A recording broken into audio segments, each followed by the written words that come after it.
তিন সপ্তাহ শেষে তুফানের বক্স অফিস কালেকশন টোটাল ৩৫ কোটি টাকা বাংলাদেশ থেকে কেবলমাত্র। তাহলে আমার প্রেডিকশন মোটামুটি ঠিকই ছিল, কি বলো সাকিবিয়ান ভাইরা বোনেরা, তাই নয় কি? হ্যালো এভরিওয়ান, আমি পৌশালী চলে এলাম আজকের প্রথম ভিডিও নিয়ে। প্রথমেই বলি সকলকে ভেরি গুড মর্নিং। আশা করছি তোমরা সবাই খুব ভালো আছো।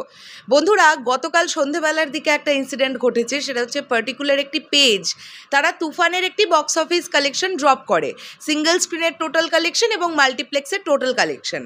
এবার ব্যাপারটা হচ্ছে সেই পার্টিকুলার পেজের পোস্টটি রায়হান রাফি ভাইয়া, পরিচালক রায়হান রাফি ভাইয়া কিন্তু তিনি তার স্টোরিতে, ইনস্টাগ্রাম স্টোরিতে শেয়ার করেন। তো সেখান থেকে আমরা তো বুঝে নিতে পারি যে তাহলে যে আপডেটটা বা যে বক্স অফিস কালেকশনটা পার্টিকুলার এই পেজটি প্রোভাইড করেছে সেটা অথেন্টিক, না হলে তো ডিরেক্টর শেয়ার করতেন না।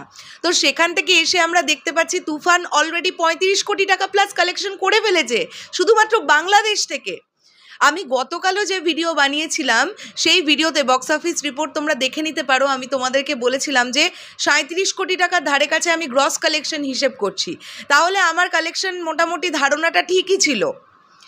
এবারে আমাদের জানতে হবে এই পেজটির নাম কি। এই দেখো, এই ছবিটা তোমাদেরকে দেখিয়ে দিই, দেখতেই পাচ্ছ রায়হান রবি ভাইয়া কিন্তু স্টোরিতে শেয়ার করেছিলেন এই ছবিটি। পেজটার নাম হচ্ছে ফিল্মি ফ্যানাটিক। 3 সপ্তাহ শেষে মাল্টিপ্লেক্স কালেকশন 13 কোটি 80 লক্ষ এবং টোটাল কালেকশন দেওয়া হচ্ছে 35 কোটি টাকা। এবারে আমাদের আসতে হবে বিএমআর প্রত্যেক দিনের মতন মাল্টিপ্লেক্স চেনের কালেকশন আমাদেরকে দিয়ে থাকে তুফানের বেলাতে, প্রত্যেকটা সিনেমার ক্ষেত্রেই তারা দিয়ে থাকে। তো গতকাল অর্থাৎ 22তম দিনে এসে তুফানের কালেকশন কীরকম কি হলো সেটাও কিন্তু আমরা জানতে পারছি। দেখা যাক কি হয়।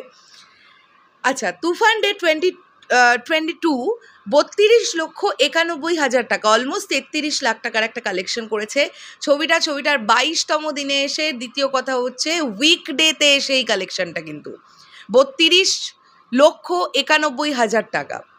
দেখি তারা কি লিখছে। ধীরে ধীরে কালেকশন ড্রপ করছে তুফানের তেজ কমে আসছে। স্টার সিনেপ্লেক্সের 7টি ব্রাঞ্চে চলা 48টি শোয়ের মধ্যে হাউসফুল ছিল 11টি, অলমোস্ট হাউসফুল একটি। অন্যদিকে লায়ন সিনেমাজের শো চলছে 8টি, চট্টগ্রামের সিলভার স্ক্রিনে 5টি, বগুড়ার মমিনে 2টি, গ্র্যান্ড সিলেটে 3টি ও রাজশাহীর গ্র্যান্ড রিভার ভিউয়ে 3টি শো চলছে, কিন্তু কোনোটাই হাউসফুল যায়নি। টোটাল এখানে কালেকশন দেখতে পাওয়া যাচ্ছে 11 কোটি 81 লক্ষ টাকা বিএমআর এর হিসেব নিরিখে। যদি আমরা বিএমআর এর হিসেব নিরিখে না দেখে গতকাল রায়হান রফি ভাইয়া যে পার্টিকুলার পোস্টটি শেয়ার করেছিলেন তারা দিচ্ছে 13 কোটি 80 লক্ষ টাকা। এবার এখানে একটা বিষয় আছে, তো বিএমআর যে কালেকশনটা আমাদেরকে প্রোভাইড করে থাকে সেখানে তো ব্লকবাস্টার সিনেমাস ইনক্লুডেড নেই। তো ব্লকবাস্টার সিনেমাসের বিজনেসটাও তো ধরতে হবে। আমার মনে হচ্ছে ব্লকবাস্টার সিনেমাসকে ইনক্লুড করে টোটাল বাংলাদেশের টোটাল মাল্টিপ্লেক্স চেইন থেকে ছবিটা কালেকশন করেছে 13 কোটি 80 লক্ষ টাকা মতন। তাহলে খুব তাড়াতাড়ি তো তুফান 50 কোটির ধারে কাছে চলে যাবে বাংলাদেশ থেকে, আর তো কোনো ডাউটই থাকছে না, তাই না? তো আমি প্রচণ্ড আশাবাদী এই ছবিটা যদি 100 কোটির ক্লাবে ঢুকে যেতে পারে না, বিরাট বড় একটা মাইলস্টোন ক্রিয়েট করে ফেলবে। আর যেটা আজকের দিনে দাঁড়িয়ে মেনস্ট্রিম মাসালা ছবিতে যদি এই রেজাল্টটা একবার চলে আসে সেক্ষেত্রে অত্যন্ত উপকারী একটা বিষয় হবে বাংলা কমার্শিয়াল মেনস্ট্রিম ছবির জন্য। আমার এটা ধারণা যে মোটামুটি গ্রস কালেকশন যদি ধরি ওই 37-38 কোটি টাকা মতন গ্রস কালেকশন এখনও পর্যন্ত তুফানের হয়েছে 22তম দিনের শেষে এসে।